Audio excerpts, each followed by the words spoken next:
রাজা পরীক্ষিতের আসনে বসেছে। শ্রোতার আসনে যারা বসবে, কীর্তনিয়া কখনো সাধারণ শ্রোতা তাদেরকে মনে করবে না।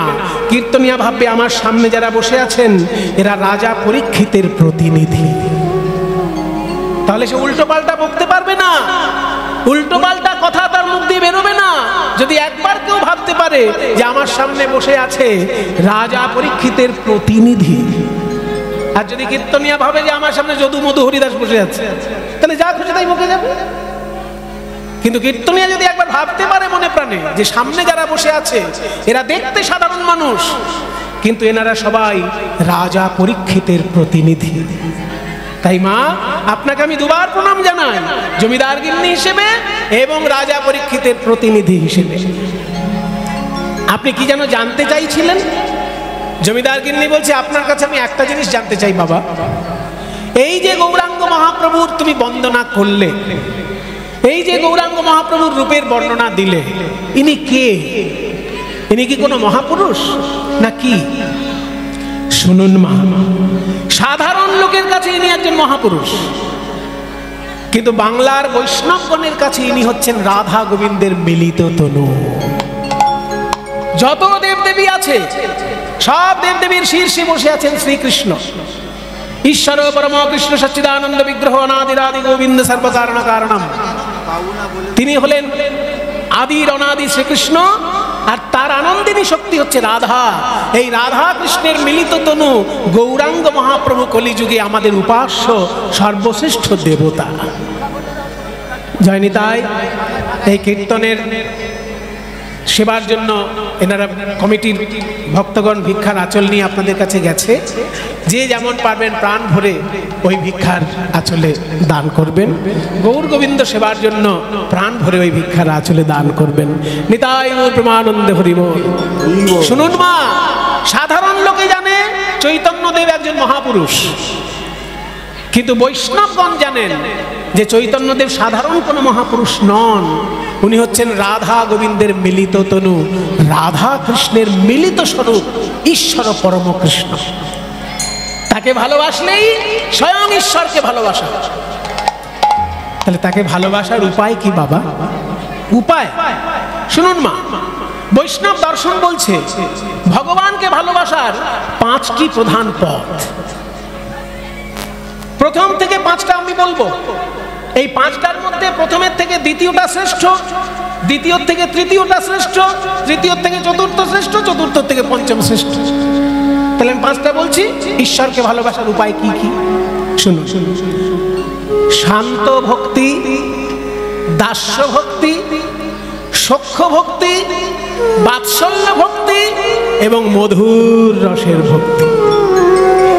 5টা রস: শান্ত, দাস্য, সখ্য, বাৎসল্য, মধুর। শান্ত রস কাকে বলে? যেখানে ভাবা হয় ভগবান পরমাত্মা, আমি হলাম জীবাত্মা। এই পরমাত্মা জীবাত্মা সম্পর্ক নিয়ে যে ঈশ্বরের সঙ্গে সম্পর্ক তৈরি করা, তাকে বলে শান্ত রস।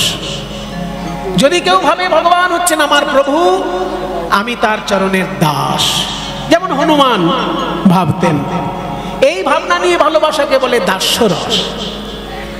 যদি কেউ ভাবে ভগবান আমার বন্ধু, আমিও ভগবানের বন্ধু, এই যে একটু আগে শুনলেন কৃষ্ণ সুদামা প্রসঙ্গ, সুদামা ভক্ত ভাবত কৃষ্ণ আমার বন্ধু, আমিও কৃষ্ণের বন্ধু, এই বন্ধুত্বপূর্ণ যে ভালোবাসা, তাকে বলে সখ্য রস। আর যদি কেউ ভাবে যে ভগবান আমার সন্তান, আমি তার অভিভাবক, পুরুষ হলে ভাববে আমি তার বাবা, নারী হলে ভাববে আমি তার মা, এই নিজেকে বাবা কিংবা মা ভেবে ভগবানকে সন্তান ভেবে যে ভালোবাসা, তার নাম বাৎসল্য রস। আর যদি কেউ ভাবতে পারে ভগবান আমার প্রিয়তম কিংবা আমার স্বামী দেবতা, আর আমি তার প্রিয়তমা বা আমি তার স্ত্রী, এই ভাবনা নিয়ে ভালোবাসলে, যেমন রুক্মিণী জানতেন কৃষ্ণ আমার স্বামী, রাধারানী জানতেন কৃষ্ণ আমার প্রিয়তম, মীরাবাই জানতেন কৃষ্ণ আমার প্রিয়তম। এই ভগবানকে প্রিয়তম ভেবে নিজেকে তার প্রিয়া ভেবে যে ভালোবাসা, একে বলে মধুর রসের ভালোবাসা। এই 5টার মধ্যে যে কোনো রসে আপনি ভগবানকে ভালোবাসলেই আপনি ভগবানের আপনজন হয়ে যাবেন মা। শোনো কীর্তনিয়া বাবা, তুমি তো বললে একের থেকে দ্বিতীয়টা শ্রেষ্ঠ, দ্বিতীয় থেকে তৃতীয়, তৃতীয় থেকে চতুর্থ, চতুর্থ থেকে পঞ্চম শ্রেষ্ঠ। তো সর্বশ্রেষ্ঠ যদি ওই মধুর রস হয়, ওটা তো আমার আশ্রয় করা সম্ভব নয়। কারণ আমি জীবনে আমার প্রতিদেবতার আসনে আর কাউকে বসাতে পারবো না। আমার প্রতিদেবতাই আমার কাছে ঈশ্বর। কাজেই প্রতিদেবতাকে যখন আমি আমার আসনে বসিয়েছি, সেখানে আমি আর ভগবানকেও বসাতে পারবো না। কিন্তু আমার তো সন্তান নেই। ওই যে বললে ভগবানকে সন্তান রূপেও ভালোবাসা যাবে, তাহলে আমি গৌরাঙ্গ মহাপ্রভুকে যদি আমার সন্তান ভাবি, উনি কি কোনোদিন আমাকে মা বলে ডাকবেন? কোনোদিন কি ডাকবেন আমাকে মা বলে? সে কি গো মা, ডাকবেন না? উনি তো বলে দিয়েছেন, নাহং বসামি বৈকুণ্ঠে যোগী নাম হৃদয়ে নচ মদ্ভক্তা যত্র গায়ন্তি তত্র তিষ্ঠামি নারদ। বলেছেন, ওগো নারদ, আমি বৈকুণ্ঠে থাকি না, গোলকে থাকি না, আমার ভক্তগণ যেখানে আমার গুণগান করে আমি সেখানে থাকি। ভক্ত যদি আমাকে আকুল প্রাণে ডাকে, আমি তাকে সাড়া দিই। তারে ডাকলে নাকি পাওয়া যায়, শুনেছি কানে। তারে ডাকলে নাকি পাওয়া যায়, শুনেছি কানে। তারে ডাকার মতো ডাকলে পরে দেখা দেয় হৃদি বৃন্দাবনে। তারে ডাকার মতো ডাকলে পরে দেখা দেয় হৃদি বৃন্দাবনে। শুনেছি কানে, তারে ডাকলে নাকি পাওয়া যায়, শুনেছি কানে। কীর্তনিয়া বাবা, আজ থেকে আমি সংকল্প নিলাম গৌরাঙ্গ মহাপ্রভুকে সন্তান রূপে চিন্তা করব এবং আশা করে বসে থাকবো কবে গৌরাঙ্গ মহাপ্রভু আমাকে মা বলে ডাকবে। কিন্তু বাবা, ভগবানকে ভালোবাসতে গেলে সব থেকে সহজ পথটা কি? কি দিয়ে শুরু করব? বই পড়বো না তীর্থযাত্রা করব? কোনটা দিয়ে শুরু করব? শুনুন মা, বইও পড়বেন, তীর্থযাত্রাও করবেন, কিন্তু সবার আগে কি দরকার জানেন? কোন জিনিসের প্রতি আগ্রহ করতে গেলে আগে নাম দিয়ে শুরু করতে হয়। দেখবেন রসগোল্লা রসগোল্লা রসগোল্লা রসগোল্লা বারবার বলতে বলতে আপনার মনে একবার হবেই, যাই দোকানে গিয়ে একটা খেয়ে আসি।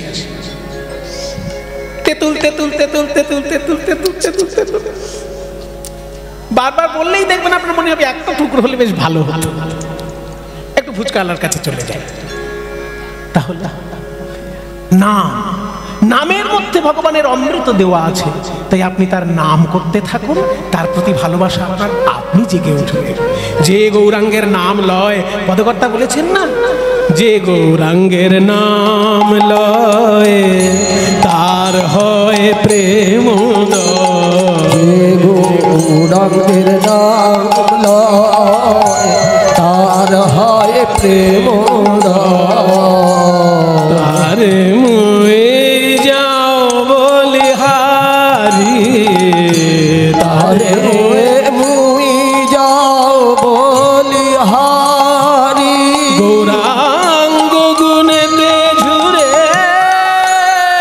নিত্য লীলা তার স্ফুরে।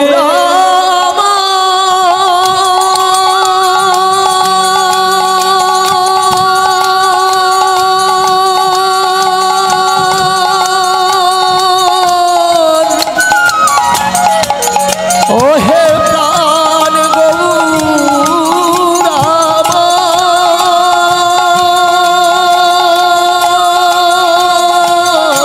গৌরাঙ্গ গুণেতে ঝুরে ওই নিত্য লীলা তার সুরে। সে জন ভক্তি অধিকারী, হয় সে জন ভক্তি অধিকার। তোর নাম নিতে যার নয়ন ঝরে, নাম নিতে যার নয়ন ঝরে। সে তো লীলা দেখে অন্তরে, যেজন গৌর বলে কাঁদতে পারে। ওই নাম নিতে লীলা দেখে অন্তরে, অন্তরে ওরে বলে কাঁদেতে পারে ওই নিত্য লীলা দেখে অন্তরে ওরে বলে কাঁদেতে পারে ওর নাম নিতে যার নয়ন ঝরে গৌর প্রেম রসনবে সে তরঙ্গে যে বাডুবে গৌর প্রেম রসনবে সে তরঙ্গে যে বাডবে সে রাধা মাধব অন্তরঙ্গ সে রাধা মাধব অন্তর বলে গৃহে বাবনেতে থাকে হা গৌরাঙ্গ বলে ডাকে থাকে হাগৌরাঙ্গ বলে ডাকে তাতে কিছু যায় আসে না তাতে কিছু যায় আসে না ঘরে থাকো ঘরে থাকো আর মঠেই থাকো কিছু যায় আসে তোমরা ঘরে থাকো আর মঠে থাকো তাতে কিছু যায় আসে না ঘরে থাকো আর মঠেই থাকো হা গৌরাঙ্গ বলে ডাকো ঘরে থাকো আর মঠে থাকো গৌরাঙ্গ বলে ডাকো ঘরে থাকো আর মঠে থাকো হে গৌর হে গৌর হে গৌর হে প্রাণ গৌর হে গৌর হে গৌর হে গৌর হে তাহলে আপনি বলছেন গৌরাঙ্গ মহাপ্রভুর নাম যদি আমি করতে থাকি সেও একদিন আমাকে মা বলে ডাকবে। হ্যাঁ মা, হতেই পারে, তার কৃপা হলে অসম্ভব সম্ভব হয়। মা, আপনি তার নাম করুন মন দিয়ে। নায়েব মশাই, এই কীর্তনিয়া যা দক্ষিণা সসম্মানে তাকে দক্ষিণা দিয়ে পালকি করে তার বাড়িতে পৌঁছে দিয়ে আসুন। নায়েব মশাই, আজ থেকে আমার নিয়ম, প্রতিদিন সকালবেলায় আমি ঠাকুর ঘরে যাব, আমার যতক্ষণ ইচ্ছা আমি ঠাকুরকে মন দিয়ে ডাকবো, তারপর আমি বেরোবো। এর মধ্যে আমাকে কেউ বিরক্ত করবেন না, ঠিক আছে? সেদিন থেকে চন্দ্রশশী দেবী সকালবেলায় ঠাকুর ঘরে ঢোকেন, আর কতক্ষণ যে গৌর সুন্দরকে ডাকেন তার কোনো সীমা পরিসীমা থাকে না। নায়েব মশাই দরজার বাইরে এসে দাঁড়িয়ে থাকেন হিসেব বুঝিয়ে দেওয়ার জন্য। জমিদারির তো বড় হিসেব, সেই হিসেব বুঝিয়ে দেওয়ার জন্য নায়েব মশাই বাইরে এসে দাঁড়িয়েই থাকেন, ওনার পুজো আর শেষ হয় না।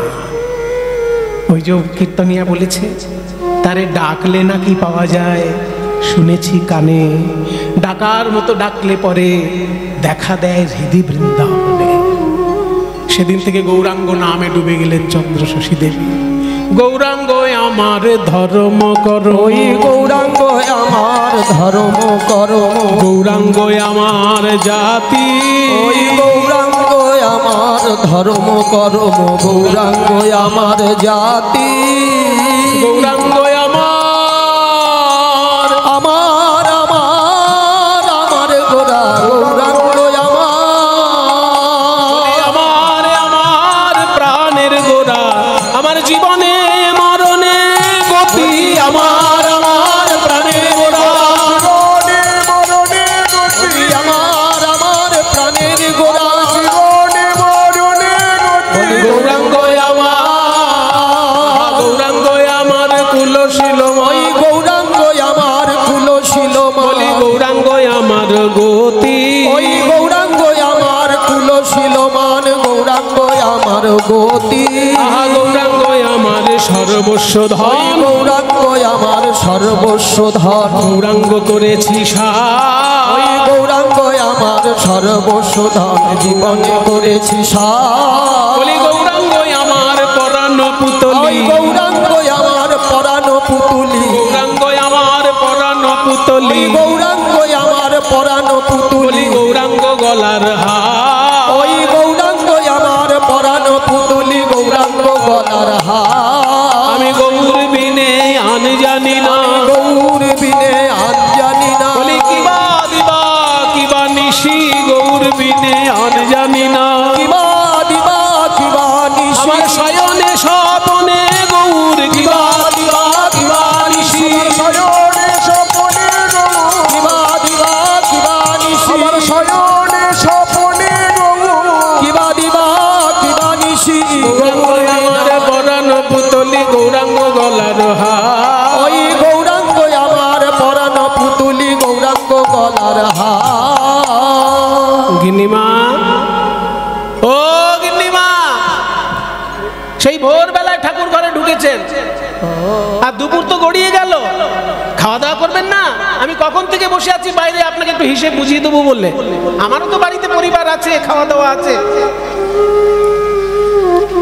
নায়েব মশাই, অনেক কষ্ট দিয়েছি আপনাকে, কি আর করব। আপনার স্বামী দেবতা পরলোক গমন করার পর আপনি বড় বেশি ভক্তিমতী হয়ে গেছেন মা। এতক্ষণ ধরে ঠাকুর ডাকতে আপনাকে আগে কখনো দেখিনি, কি আর করবেন বলুন। স্বামী দেবতা পরলোক গমন করেছে, এখন তো ঠাকুর নিয়েই আপনাকে থাকতে হবে। কিন্তু আমারও তো একটা দায়িত্ব আছে, এত বড় জমিদারি দেখে শোনা হিসেব বুঝিয়ে দেওয়ার দায়িত্ব আমার। আমার দায়িত্ব তো আমাকে পালন করতেই হবে, আমি তো শুধু ঠাকুর নিয়ে পড়ে থাকলে হবে না। তা শুনুন মা, আপনাকে একটা গোপন কথা বলি। জমিদার বাবু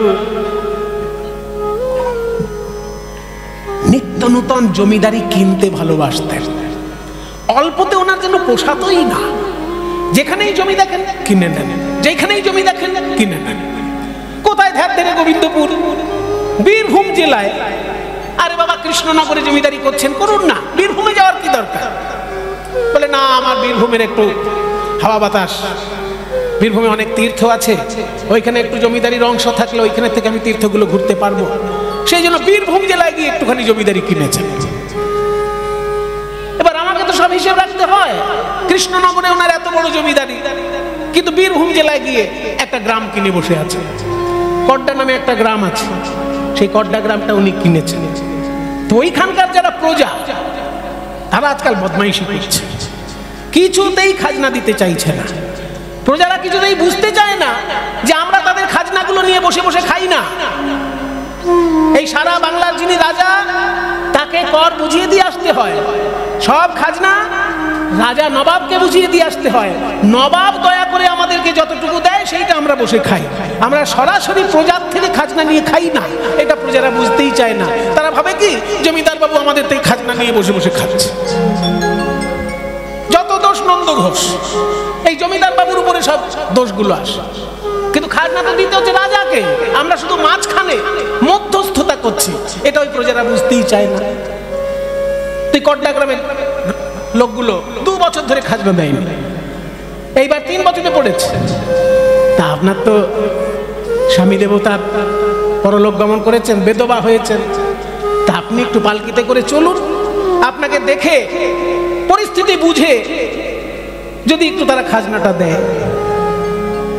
ঠিকই বলেছেন নায়েব মশাই, আমার স্বামীর সমস্ত কিছু আমাকেই তো দেখে রাখতে হবে। কবে যাবেন বলুন? পালকিতে চড়ে আমি যাব বীরভূম জেলায়। এই ঠাকুর মশাই, পঞ্জিকা দেখো, পঞ্জিকা দেখো। মঙ্গলে উষা বুধে পা, তারপর যথা ইচ্ছা তথা যা। দারুণ কথা। তাহলে এইবার মঙ্গলবারেই প্রস্তুত হতে হবে। হ্যাঁ, হলেই আমরা মঙ্গল বুধবারের মধ্যে শুভ সময় দেখে বেরিয়ে পড়ব। চলো তাই চলো, বীরভূম জেলায় যাব। বীরভূম জেলা সারা বাংলার মধ্যে একটা অত্যন্ত গুরুত্বপূর্ণ জেলা। সব থেকে বড় কথা হলো স্বয়ং নিত্যানন্দ প্রভুর জন্মস্থান। যে নিত্যানন্দ প্রভু ছাড়া চৈতন্যদেবের এই ভাবান্দোলন একেবারে অসম্ভব কথা। সেই নিত্যানন্দ প্রভুর জন্মস্থান হচ্ছে বীরভূম। তারপরেও শাস্ত্রীয় দিক দিয়ে একটা বড় ব্যাপার, সতী নারী যখন সতী দেহটা টুকরো টুকরো করে দিয়েছিলেন সুদর্শন চক্র চালিয়ে বিষ্ণু, সেই সময় সতীর যে অঙ্গগুলো 51টা তীর্থে গিয়ে পড়েছে, 51 পীঠ তৈরি হয়েছে। সেই 51টা পীঠের মধ্যে 5টা পীঠস্থান শুধু বীরভূম জেলাতে। আমাদের এই দিকটা যেমন কালীঘাট 51 পীঠের এক পীঠ, কালীঘাট হচ্ছে 51 পীঠের এক পীঠ, তেমনি বীরভূম জেলায় 5খানা পীঠস্থান আছে। আপনারা শুনলে অবাক হবেন, তারাপীঠ কিন্তু এই 5টা পীঠের বাইরে। অনেকে ভাবে যে তারাপীঠ বোধহয় 5টা পীঠের একটা, 51 পীঠের এক পীঠ, তা কিন্তু নয়। এই 5টা পীঠের বাইরে তারাপীঠ। 5টা পীঠ ছাড়াও আরো, তারাপীঠ ছাড়াও আরো 5টা পীঠস্থান বীরভূম জেলার মধ্যে আছে। কাজে একদিকে শাক্ত ধর্মের তীর্থ, একদিকে বৈষ্ণব ধর্মের নিত্যানন্দ প্রভুর জন্মস্থান, আবার ওদিকে গীত গোবিন্দ যিনি রচনা করেছিলেন জয়দেব গোস্বামী, তাই সেই জয়দেব গোস্বামীর জন্মস্থান বীরভূম, চণ্ডীদাসের জন্মস্থান বীরভূম। কাজেই মহাতীর্থ বীরভূম। চলো পালকি করে সেই তীর্থকে প্রণাম করে আসি। এই পালকি বাহন, বহন করে নিয়ে চলো। গুনগুনা গুনগুনা গুনগুনা গুনগুনা। এইরকম ভাবে গুনগুনা গুনগুনা করলে তো কোনো কথা বলা হচ্ছে না। জমিদারকে নিয়ে বললেন, এই বাহক এদিকে এসো। গুনগুনা গুনগুনা। এটা কেন করছো? মা, আমরা চারজন মিলে পালকি বইব তো, তা আমাদের একটা তালে তালে হাঁটার জন্য আমরা ওইটা করে নিয়েছি। গুনগুনা গুনগুনা গুনগুনা। এইটা বললে আমাদের হাঁটতে একটু সুবিধা। মানে শোনো বাবা, এই মুখ ভগবান দিয়েছে কেন জানো? ঈশ্বরের নাম করে জীবনটাকে ধন্য করার জন্য। তাই নিরর্থক শব্দ না করে ঈশ্বরের নাম দিয়ে শব্দ বলো, তাহলে জীবন ধন্য হয়ে যাবে। গুনগুনাটাই বলো, কিন্তু তার আগে শুধু গৌর শব্দটা জুড়ে দাও। বলো গৌর গৌর গুনগুনা, গৌর গৌর গুনগুনা, গৌর গৌর গুনগুনা, গৌর গৌর গুনগুনা। গৌর গুণ বিনা বলবো না, গৌর গৌর গুনগুনা, গৌর গুণ বিনা বলবো না, গৌর গৌর গুনগুনা। নাচিতে নাচিতে তারা করিল গম, নাচিতে নাচিতে তারা করিল গম, আরে নাচিতে নাচিতে তারা করিল গম, নাচিতে নাচিতে তারা করিল গম। বীরভূম জেলায় আসি দিল দর্শন, বীরভূম জেলায় আসি দিল দর্শন। আনন্দ ধরে না, আনন্দ ধরে না, বীরভূম জেলায় এসে আনন্দ ধরে না। ওই বীরভূম জেলায় এসে আনন্দ ধরে না। বীরভূম জেলা সারা বাংলার মধ্যে বিখ্যাত জেলা, কারণ ৫১ পীঠের মধ্যে ৫টা পীঠস্থান। নিত্যানন্দের জন্মস্থান, আবার তারাপীঠ, বক্রেশ্বর, আবার ওদিকে জয়দেব গোস্বামীর কেন্দ্রবিল্ল, চণ্ডীদাসের নানুর, হেমর্চিত। চারিদিকে মহাপুরুষ। বাংলার কবি বলছেন, ভারতবর্ষ এমন একটা দেশ, ৩ দিকে ৩টে সাগর। একদিকে বঙ্গোপসাগর, একদিকে আরব সাগর, আর একদিকে ভারত মহাসাগর। ৩ দিকে ৩টে সাগর, আর ভারতবর্ষ নিজেই একটা সাগর। ভারতবর্ষ হচ্ছে মহাপুরুষের সাগর, মহামানবের সাগর এই ভারতবর্ষ। হেমর্চিত হেমর্চিত পূর্ণতীর্থে জাগর ধীরে, এই ভারতের মহামানবের সাগর তীরে জাগর ধীরে। হেমর্চিত হেমর্চিত পূর্ণ তীর্থে জাগর ধীরে, এই ভারতের মহামানবের সাগর তীরে জাগর ধীরে। ভারতবর্ষ হচ্ছে মহাপুরুষের সাগর। ভারতবর্ষের পতাকা মাস্টার মশাই ব্যবস্থা করেছেন, সবাই মিলে একবার প্রণাম করবেন, কারণ আমাদের মর্যাদা হচ্ছে আমাদের দেশের পতাকা। একবার শুধু প্রণাম করে রেখে দেন, কারণ যেখানে সেখানে ভারতবর্ষের পতাকা বারবার আন্দোলন করা ঠিক না। একবার দেখানো হয়েছে, সবাই মিলে আমরা প্রণাম জানিয়েছি। ভারত মাতা কি, ভারত মাতা কি, ভারত মাতা কি, বন্দে মাতরম, বন্দে মাতরম। হেমর্চিত হেমর্চিত পূর্ণ তীর্থে জাগর ধীরে, এই ভারতের মহামানবের সাগর তীরে জাগর ধীরে। হেমর্চিত হেমর্চিত পূর্ণ তীর্থে জাগর ধীরে, এই ভারতের মহামানবের সাগর তীরে জাগর ধীরে। হেথায় দাঁড়ায়ে, হেথায় দাঁড়ায়ে দুবাহু বাড়ায়ে নবী নর দেবতারে, উদার ছন্দে পরমানন্দে বন্দন করি তারে। হেমর্চিত হেমর্চিত পূর্ণ তীর্থে জাগরে ধীরে, এই ভারতের মহামানবের সাগর তীরে জাগরে ধীরে। ধ্যান গম্ভীরে ভূধর নদী জপমালান্ত প্রান্তর, ধ্যান গম্ভীর ওই যে ভূতর নপি জপমালা প্রান্ত, হেথায় নিত্য হের পবিত্র ধরিত্রী রে, এই ভারতের মহামানবের সাগর তীরে জাগর ধীরে। হেমর্চিত হেমর্চিত নদীতে জাগর ধীরে, এই ভারতের মহামানবের সাগর তীরে জাগরে ধীরে। কে কেহ নাহি জানে, কেহ নাহি জানে কারা ভানে কত মানুষের ধারা, দুর্বার স্রোতে এলো কোথা হতে সমুদ্রে হলো হারা, কত মানুষের ধারা। হেথায় আর্য, হেথায় আর্য, হেথা অনার্য, হেথায় দ্রাবিড় চীন, সখন দল পাঠান মোগল এক দেহে হলো নীল। সারা পৃথিবীর মানুষ এক জায়গায় এসেছে এখানে, সারা পৃথিবী। হেথায় আর্য, হেথায় অনার্য, হেথায় দ্রাবিড় চীন। চীনের লোকেরাও তো ভারতবর্ষে শরণ নিয়েছে, আপনারা সবাই জানেন। তিব্বতের যে বৌদ্ধ সম্প্রদায়, তাদেরকে চীন এত অত্যাচার করেছে, তারা তিব্বত ছেড়ে দিয়ে ভারতবর্ষে এসে আশ্রয় নিয়েছে। তিব্বতের যিনি ধর্মগুরু দলাই লামা, তিনি ভারতবর্ষে এসে আশ্রয় নিয়ে আছে। কাজে চীন থেকে তাড়া খেয়ে লোকে ভারতে আছে। পাকিস্তান থেকে মুসলমানরা তাড়া খেয়ে ভারতে এসে ঢুকেছে, জানেন? এসব গোপন কথা। পাকিস্তান থেকে যদি হিন্দু তাড়া খেয়ে চলে আসে, সেটা তো স্বাভাবিক ব্যাপার। হিন্দুদেরকে তাড়া করছে, তারা ভারতে চলে আসছে, এটা স্বাভাবিক। কারণ কট্টরপন্থী লোকেরা কখনোই চায় না শান্তি, সেই জন্য অশান্তিকর পরিবেশ তৈরি করে রাখলে সে দেশে আর থাকা যায় না। পাকিস্তান থেকে হিন্দুরা চলে আসে, এটা স্বাভাবিক। কিন্তু পাকিস্তান থেকে মুসলমানরাও ভারতে চলে আসছে প্রাণের ভয়ে। কারণ কিছু কিছু মুসলমান আছেন, তাদেরকে কট্টরপন্থী মুসলমানরা সহ্য করতে পারে না। যারা নরমপন্থী মুসলমান, তাদেরকে কট্টরপন্থী মুসলমানরা সহ্য করতে পারে না। যেমন কাদিয়ানি মুসলমান, একটু মিলিয়ে নেবেন। কাদিয়ানি সম্প্রদায়ের যেসব মুসলমান, তাদেরকে কট্টরপন্থী মুসলমানরা কাফের বলে। এমন অবস্থা, মুসলমান মুসলমানকে কাফের বলে। কট্টরপন্থী যারা, তারা কাদিয়ানি মুসলমানদেরকে কাফের বলে। ওই পাকিস্তানে যারা কাদিয়ানি মুসলমান, তারা পাকিস্তান থেকে প্রাণের ভয়ে ভারতে এসে বেঁচে আছে।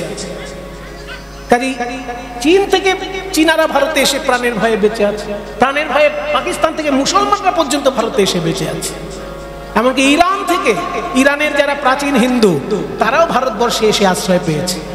এই যার লরি কোম্পানি টাটা, টাটার লরি, টাটার গাড়ি, টাটার সেফটি পিন, টাটার নুন, এই যে টাটা কোম্পানির এত কোম্পানি, এই টাটার মূল সম্প্রদায় ইরানের লোক। তারা ইরানের হিন্দু, ইরান থেকে তারা খেয়ে তারা ভারতে এসে ব্যবসা করছে। ভারতে তারা সসম্মানে বেঁচে আছে, ইরানে তাদের সম্মান নেই। এই হলো ভারত। কেহ নাহি জানে, কেহ নাহি জানে কারাও ভানে কত মানুষের ধারা, দুর্বার স্রোতে এলো কোথা হতে সমুদ্রে হলো হারা, কত মানুষের ধারা। হেথায় আর্য, হেথায় আর্য, হেথায় অনার্য, হেথায় দ্রাবিড় চীন, সঘন দল পাঠান মোগল এক দেহে হলো লীন। পশ্চিমে আজি খুলিয়াছে দ্বার, সেথা হতে সবে আনে উপহার। পশ্চিমে আজি খুলিয়াছে দ্বার, আনে সেথা হতে নানাই উপহার। পশ্চিমে আজি খুলিয়াছে দ্বার, সেথা হতে সবে আনে উপহার। দিবে আর নিবে, ভারতবর্ষের দর্শনটা মুখস্থ করুন। দর্শন, দিবে আর নিবে, তুমি দানও করবে এবং গ্রহণও করবে, এটাই ভারতের দর্শন। অন্যান্য দর্শন কি বলে? যে আমাদের থেকে তোমরা নাও, তোমাদের থেকে আমরা নেব না। এই হচ্ছে কট্টরপন্থা। কট্টরপন্থী যারা, তারা বলে আমাদেরটা তোমাদের নিতে হবে, তোমাদেরটা নিতে আমরা বাধ্য নই। কিন্তু ভারতবর্ষের দর্শন কট্টরপন্থা নয়। ভাই, তোমার যদি কিছু ভালো জিনিস থাকে আমায় দাও, আমার ভালো জিনিসটাও তুমি নাও, এটা হচ্ছে ভারতের দর্শন।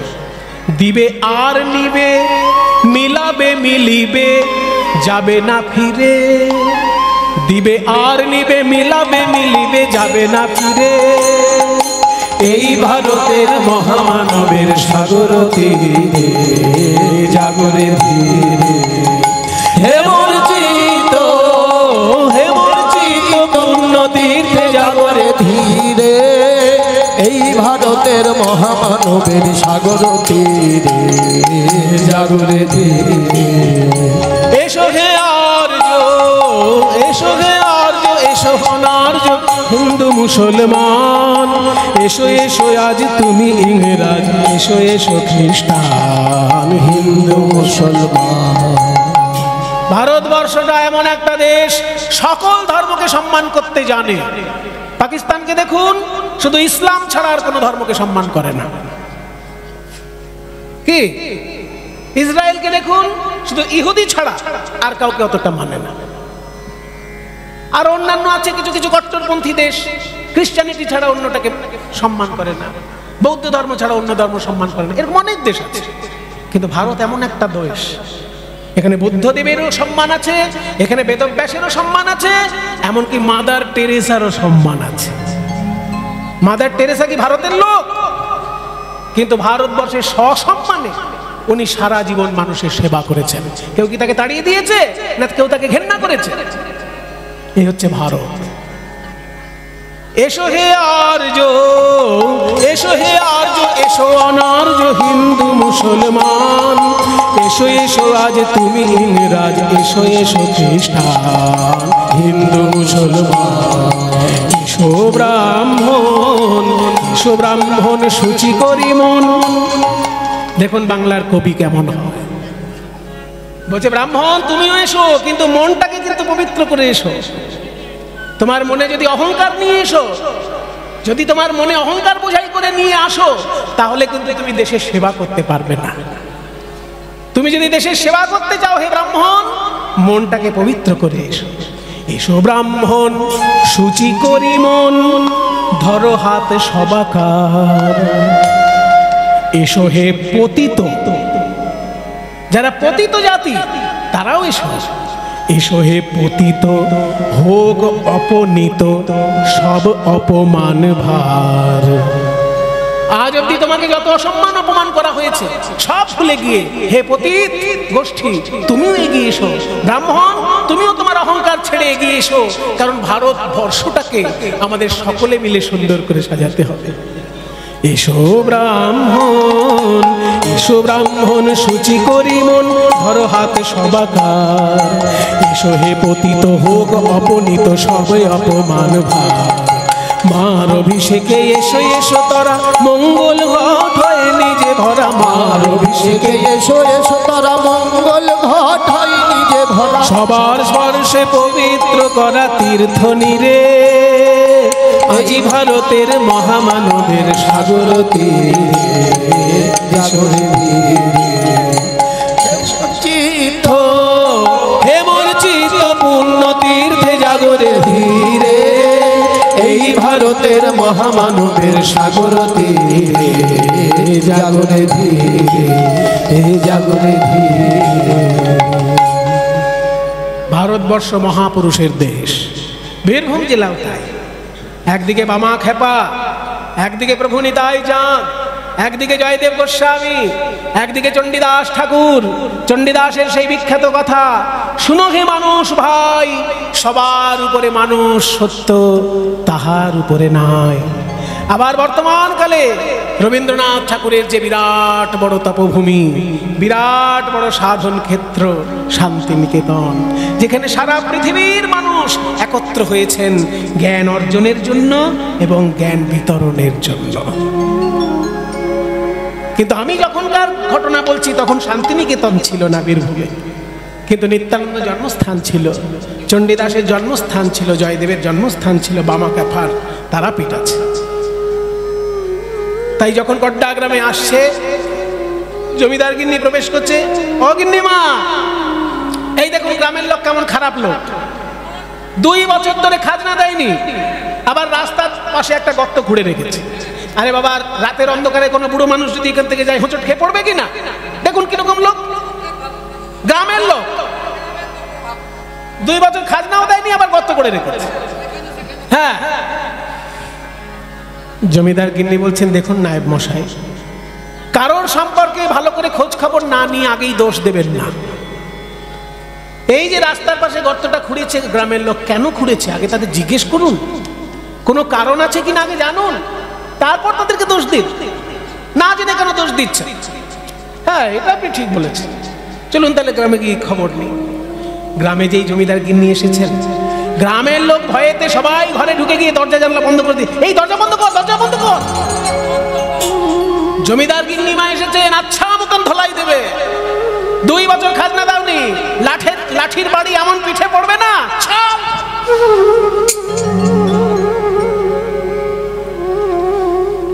জমিদার গিন্নি পালকি থেকে বেরোলেন। কই গ্রামবাসী ভাই, তোমরা সবাই একটু বেরিয়ে এসো। আমি তোমাদেরকে অত্যাচার করতে আসিনি, শুধু তোমাদের সঙ্গে একটু কথা বলতে এসেছি।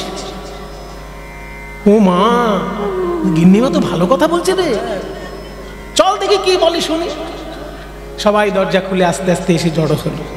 গিন্নিমা পেন্নাম হই, শুনেছি আপনার স্বামী দেবতা পরলোক গমন করেছেন, আমরাও খুব দুঃখিত।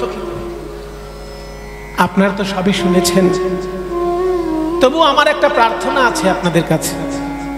হ্যাঁ বলুন গিন্নিমা।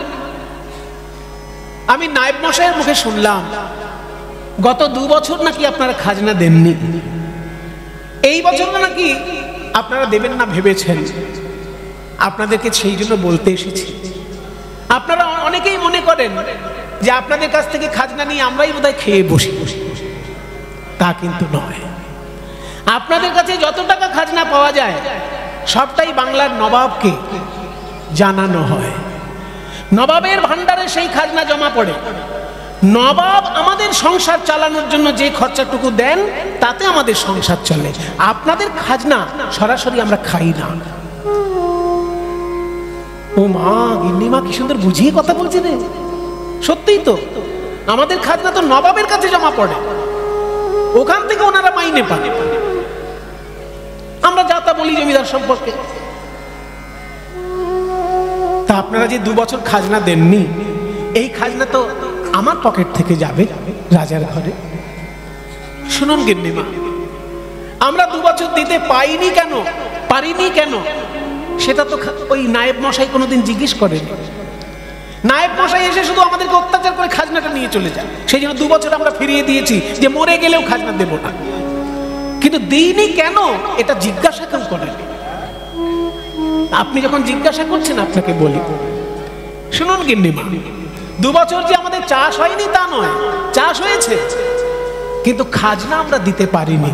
তার কারণ যা চাষ হয়েছে আমাদের সংসারে খেয়ে পরে যতটুকু আমরা খেয়েছি তার বাকি অংশটা বিক্রি করে আমরা ওই পয়সা দিয়ে গ্রামে একটা নতুন মন্দির বানিয়েছি। আপনি এই গ্রামে প্রবেশ করার মুখে একটা গর্ত দেখতে পেয়েছেন? হ্যাঁ, গর্ত তো একটা দেখেছি। নায়েব মশাই বলছিলেন আপনারাই নাকি ওই গর্ত করেছেন। হ্যাঁ, নায়েব মশাই তো ওটাই বলবেন, দোষটাই দেবেন। কেন গর্ত করেছি নায়েব মশাই জানে কোনোদিন? আপনাকে বলবো গিন্নিমা, আপনি খুব ভালো মানুষ মনে হচ্ছে। শুনুন ওই গর্ত কেন হয়েছে। ওইখানে আগে একটা ঢিপি ছিল। সেই ঢিপিতে একটা অদ্ভুত ঘটনা ঘটত। আমাদের এই গ্রামে যে গোয়ালা বাস করে তার নাম হারান খ্যাপা। সেই হারান গোয়ালার গরু গোয়াল ঘর থেকে দড়ি ছিঁড়ে চলে যায় ওই ভিটের উপর, ওই ঢিপির উপর। ওই ঢিপির উপর গিয়ে যখন গরুটা দাঁড়ায়, কি আশ্চর্য ব্যাপার, তার বাঁট থেকে আপনা আপনি দুধ পড়ে। একজন দেখলো, দুজন দেখলো, 5 জন দেখলো। এই করতে করতে সারা গ্রামের লোক দেখে ফেললো যে হারানের গরু ওই ঢিপির উপর গিয়ে দাঁড়ায় আর তার বাঁট থেকে আপনা আপনি দুধ পড়ে। তাই একদিন গ্রামের লোক সবাই মিলে সিদ্ধান্ত নিল যে ওই ঢিপিতে কি এমন জিনিস আছে যে গরুটা ছুটকে গিয়ে আপনি গিয়ে ওখানে দাঁড়ায় আর তার বাঁট থেকে দুধ পড়ে, এটা দেখা দরকার। এই জন্য আমরা গ্রামবাসী মিলে একদিন কোদাল কুড়ুল নিয়ে গিয়ে ব্রাহ্মণ ঠাকুর মশাইকে নিয়ে গিয়ে মন্ত্রতন্ত্র পাঠ করে উনি ফুল জল ছিটিয়ে দিলেন। তারপর আমরা কোদাল কুড়ুল নিয়ে সেই মাটি খুঁড়তে লাগলাম। খুঁড়তে খুঁড়তে কি দেখলাম জানেন? ওই মাটির ঢিপি খুঁড়ে তার ভিতর থেকে ওই মাটির মধ্যে নিতাই গৌর মূর্তি রাখা ছিল। ভিতর নিতাই গৌর মূর্তি রাখা ছিল। পদতলে দাস মুরারি গুপ্ত লেখা ছিল।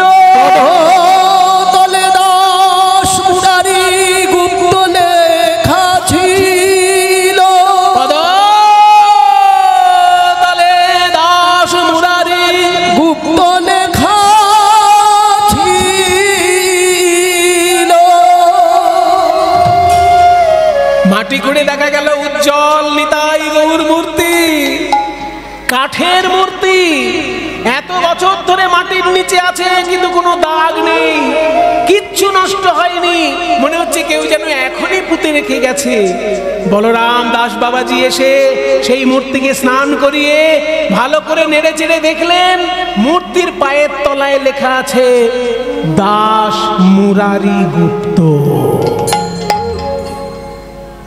সম্ভবত মহাপ্রভুর পার্ষদ মুরারি গুপ্তের সেবিত ঠাকুর।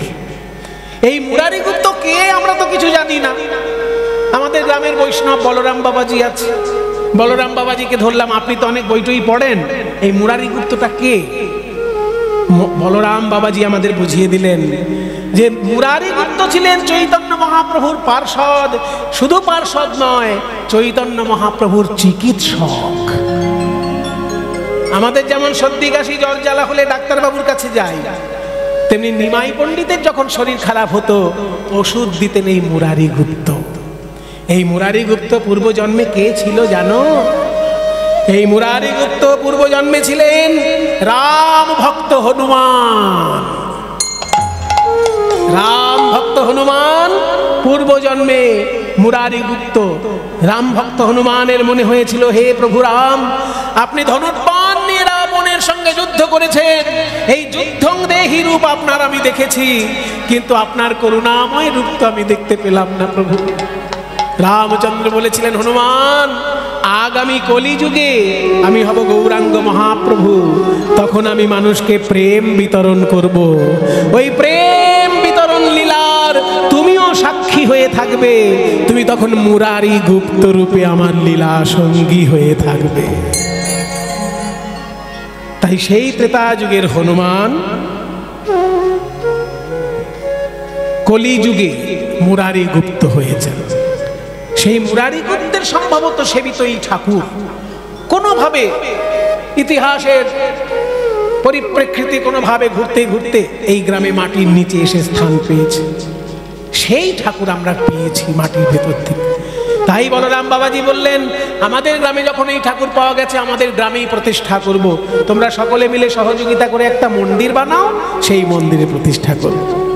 এবার নায়েব মশাই তো শুধু খাজনা চাইতে আসে, আমাদের কোনো সুখ দুঃখের খবর উনি কোনোদিন নেন না, সেই জন্য ওনাকে আমরা কিছু বলিনি। আমরা 2 বছর ধরে চাষ করে নিজেরা আধ পেটা খাবার খেয়ে যতটুকু পয়সা জমিয়েছি এই পয়সা দিয়ে মন্দির বানিয়েছি মা, আর সেই মন্দিরে ওই নিতাই গৌর প্রতিষ্ঠা করেছি।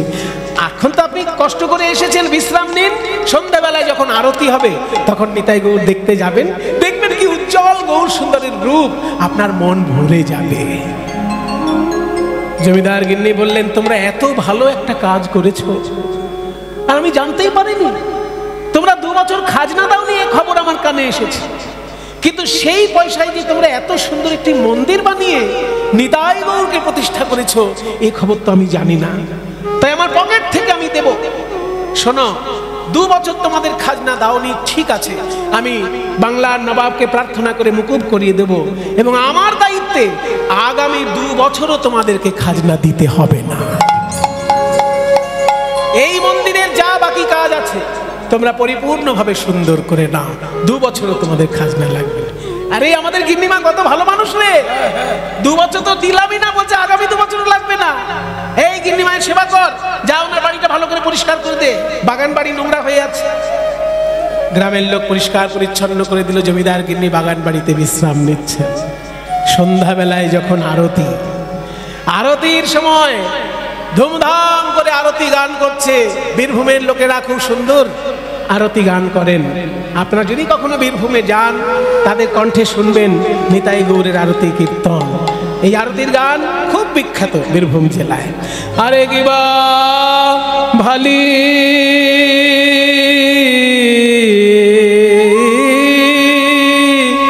গোরা চাঁদের আরতি বনি। এটা সবাই গান করে, কিন্তু মানেটা কিন্তু সবার কাছে পরিষ্কার নয়। মানেটা আমি একটু করে দিই।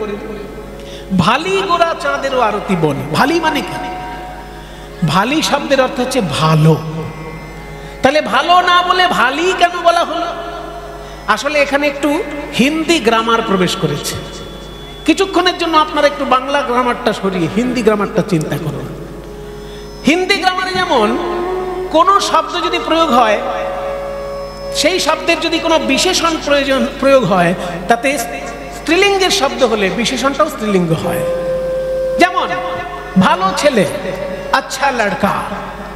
ভালো মেয়ে কি বলা হবে? আচ্ছা লড়কি বলা হবে, अच्छी लड़की হয়ে যাবে আচ্ছি। তাহলে আচ্ছা লড়কা পুংলিঙ্গ, যেহেতু লড়কা তার বিশেষণ আচ্ছা, ওই জন্য আকার হলো। কিন্তু লড়কি যেহেতু দীর্ঘিকার আছে স্ত্রীলিঙ্গ, ওই জন্য তার আগে আচ্ছা শব্দটা দীর্ঘিযুক্ত হয়ে আচ্ছি হয়ে গেল। আচ্ছা লড়কা পুংলিঙ্গ, আচ্ছি লড়কি স্ত্রীলিঙ্গ। তেমনি এই গানটার মধ্যে আরতি, আরতি শব্দটা যেহেতু স্ত্রীলিঙ্গ, ওই জন্য সেই শব্দের বিশেষণটা সবার আগে বসেছে। ভালো আরতি, আরতিটা কেমন? ভালো। ওই ভালো শব্দটা যেহেতু আরতি শব্দের বিশেষণ, ওই জন্য আরতি শব্দটা স্ত্রীলিঙ্গ বলে বিশেষণটা স্ত্রীলিঙ্গ হয়েছে। ভালি গোরা চাঁদের আরতি, আরতিটা স্ত্রীলিঙ্গ, ওই জন্য ভালোটা ভালি হয়ে গেছে। বনি, আরতি বনি মানে আরতি বানানো হলো। আরতি বানা হলো না, যেহেতু স্ত্রীলিঙ্গ, ওই জন্য বনি। ক্রিয়া শব্দেও স্ত্রীলিঙ্গ প্রয়োগ হয় হিন্দি ভাষা, সেই জন্য ভালি আরতি বনি। গৌর সুন্দরের খুব সুন্দর আরতি বানানো হয়েছে। এবার পরিষ্কার কি বা ভালি গোরা চাঁদের আরতি বনি, কি বা ভালি গোরা চাঁদের আরে কি বা ভালি, ও আরে কি বা ভালি,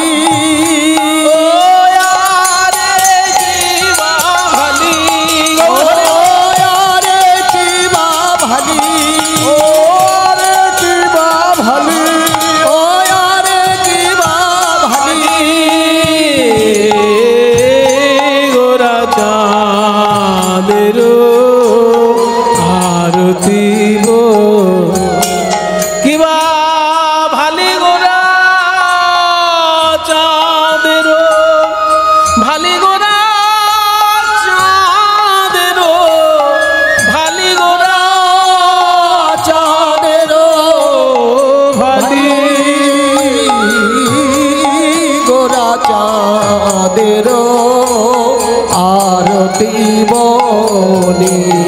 কিবা ভালি রে ভালি রে ভালি, কিবা ভালি রে ভালি রে ভালি, ভালি সচি দুলালিয়া ভালি রে ভালি রে ভালি, ভালি সচি দুলালিয়া বলি জয় নিতাই রঙ্গিয়া ভালি সচি দুলালিয়া, ভালি সচির দুলালিয়া জয় নিতাই রঙ্গিয়া ভালি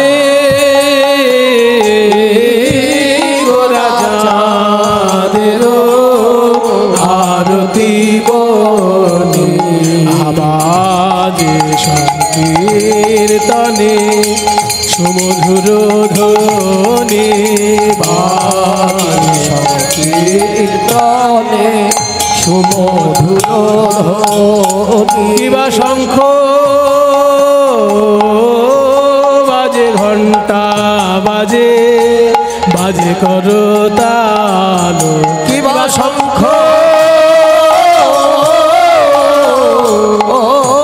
বাজে, ঘন্টা বাজে, বাজে করতাল, মধুর মৃদঙ্গ বাজে শুনিতে রসালো, মধুর মৃদঙ্গ বাজে শুনিতে রসালো।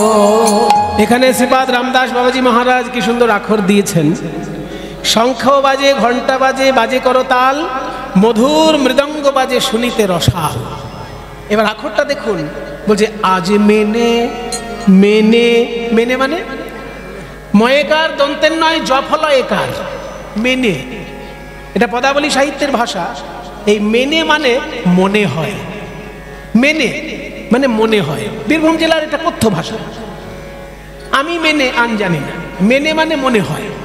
আজ মেনে তারাই বাজে, আজ মেরে তারাই বাজে, ওই ব্রজে যারা বেজেছিল, আজ মেনে তারাই বাজে।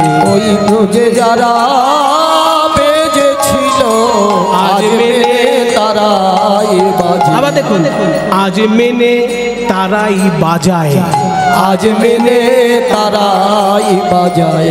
ওই ব্রজে যারা বাজায়েছিল, মদন গোপালের আরতি কালে, ব্রজে যারা বাজায়েছিল, মদন গোপালের আরতি কালে, ওই ব্রজে যারা বাজায়েছিল, আজ মেনে তারাই বাজায়। বাজে সংকীর্তনে সুমধুর। এই, এই, এই, এই। হাত তুলে নেচে নেচে আরতির গান গাইছিস আর বাজাচ্ছিস। গিন্নিমাকে ডেকে আন, আগামী 2 বছর খাজনা মুকুব করেছে, পেট ভরে খেতে পারবি।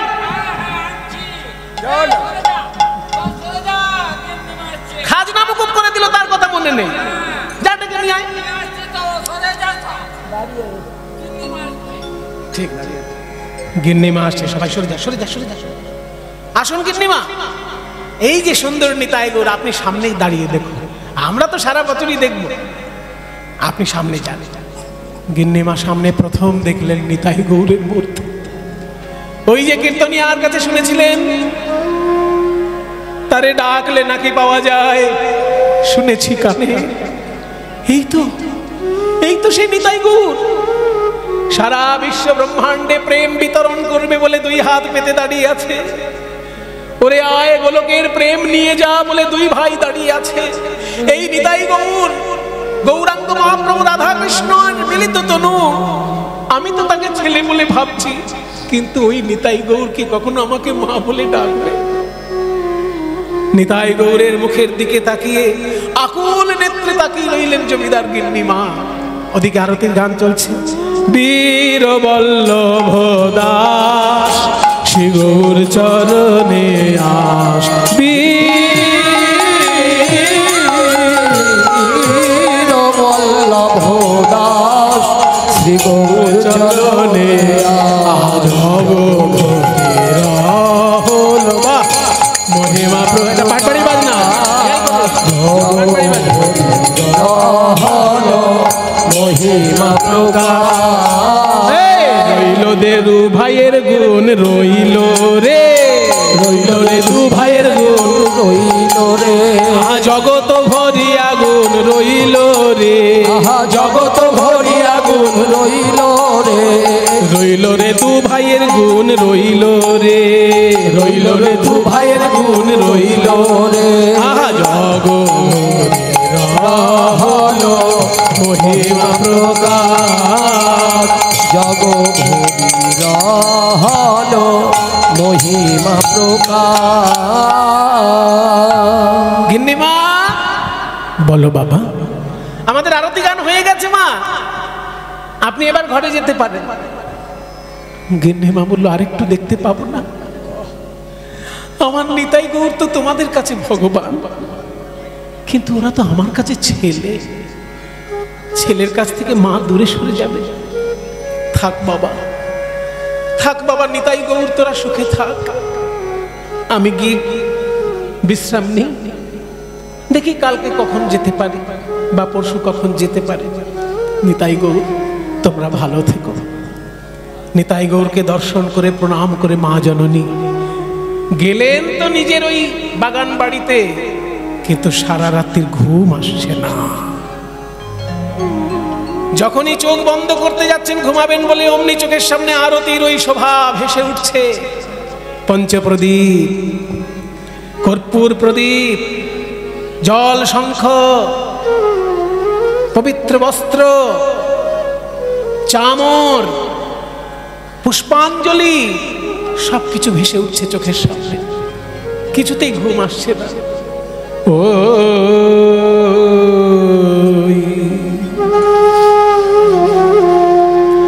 গোরারু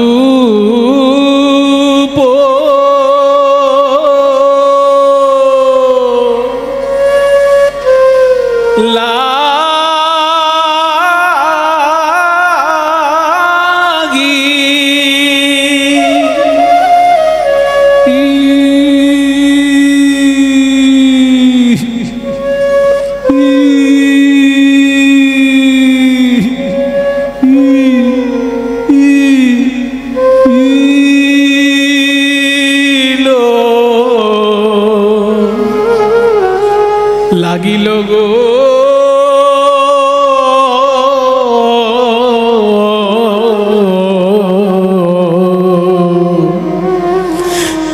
গোরা রূপ লাগিল নয় নয়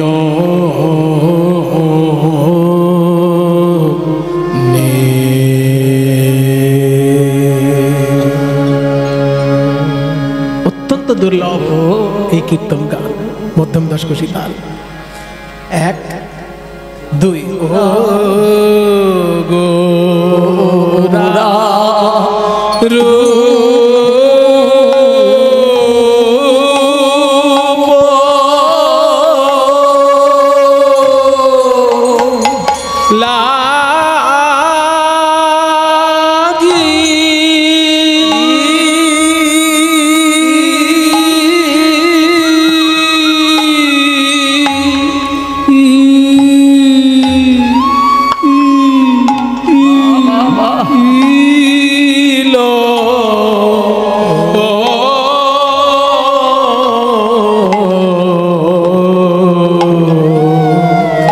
গোরা রূপ লাগিল নয়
সদাই আমার হিয়া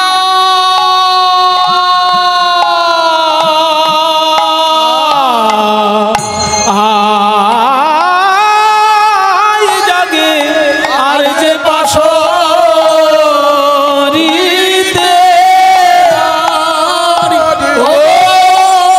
সদাই আমার হিয়া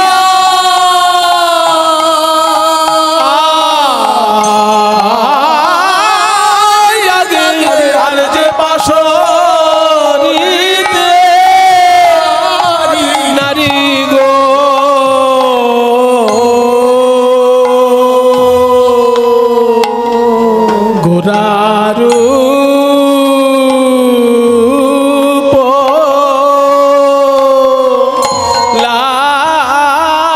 লাগি আরে কিবা দেবা কিবা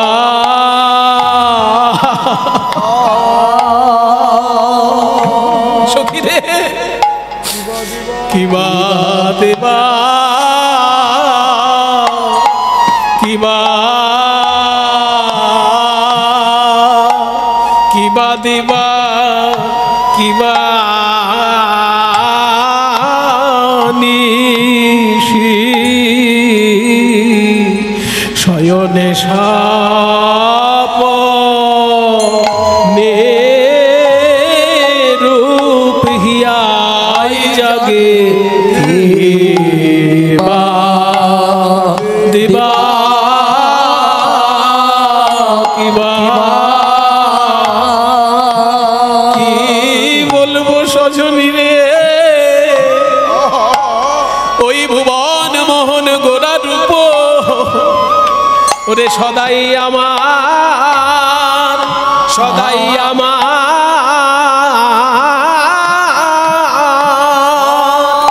সদাই আমার হিয়ায় জাগে। সজনী রে আমি দিলে পাশরি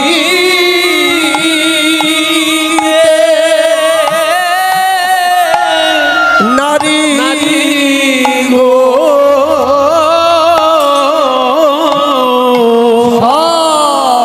সদাই আমার ভুবন মোহন গোরা রূপ সদাই আমার হিয়ায় জাগে। সখী রে আমি দিলে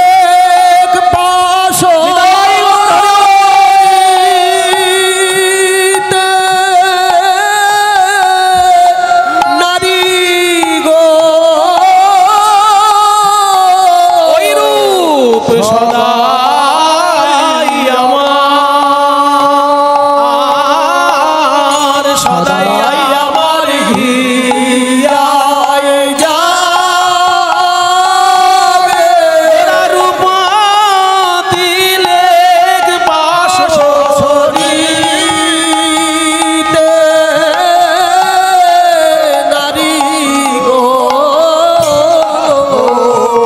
সদাই আমার, সদাই আমার হিয়ায় জাগে। ওই ভুবন মোহন গোরা রূপ সদাই আমার হিয়ায় জাগে। কিবা কিবা যেদিকে ফিরাই আখি সেই দিকে দেখি গো, যেদিকে ফিরাই আখি, যেদিকে ফিরাই আখি সেই দিকে দেখি গো আহা পিছলিতে না না দেখবো না। গৌর রূপে নয়ন দিলে যদি আমার এত কষ্ট হয় আমি দেখবো কেন ওই রূপ? ওই রূপ দেখলে যদি এত কষ্ট তো আমি দেখতে চাই না। কিন্তু কি হয় জানিস, যখনই চোখটা আমি অন্যদিকে ঘুরাই